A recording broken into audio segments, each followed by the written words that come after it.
तेल अवीव में गुरुवार रात को हजारों की संख्या में इजरायली प्रदर्शनकारी एकत्र हुए, जिन्होंने गाजा में युद्ध समाप्त करने और हमास द्वारा बंधक बनाए गए लोगों की वापसी की मांग की।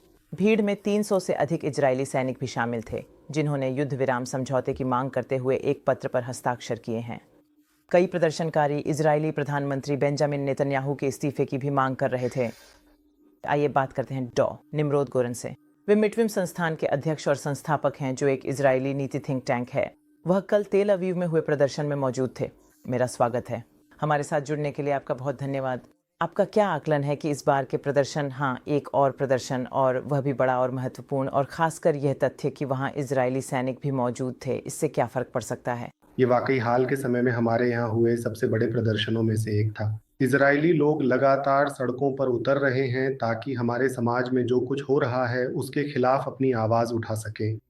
लेकिन यह प्रदर्शन इजरायली जनता के भीतर मौजूद एक मजबूत बहुमत को भी दर्शाता है, जो बंधकों की वापसी के लिए युद्ध का अंत देखना चाहता है। युद्ध के जारी रहने की वजह से इजराइल जो आंतरिक सामाजिक कीमत चुका रहा है, उसकी स्वीकार्यता लगातार बढ़ रही है, और यह कल के प्रदर्शन में वक्ताओं की बातों में भी झलक रही थी। यह प्रदर्शन काफी हद तक बंधकों के बारे में था, लेकिन सिर्फ उसी तक सीमित नहीं था। हमारे बीच ऐसे लोग थे, घायल हुए सैनिकों के माता-पिता, लड़ रहे सैनिकों की माताएं, और उन सैनिकों के परिवार जिनकी मृत्यु हो चुकी है।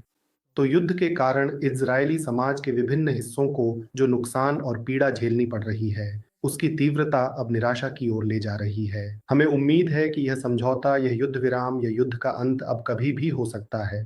लेकिन मौजूदा इजरायली नेतृत्व की क्षमता और इच्छा शक्ति पर भरोसे की कमी है कि वे वास्तव में वहां तक जाएंगे, और शायद अमेरिकी राष्ट्रपति से भी निराशा है कि वे इस युद्ध को अभी खत्म करने के लिए पूरी ताकत नहीं लगा रहे, जैसा कि उन्होंने कुछ हफ्ते पहले ईरान के साथ युद्ध खत्म करने में किया था। और क्या ऐसा कोई एहसास है, कोई भी एहसास, कि प्रधानमंत्री और उनकी गठबंधन सरकार के लोग सुन रहे हैं, अपनी स्थिति बदलने को तैयार हैं और इस संघर्ष को समाप्त करने के लिए इच्छुक हैं?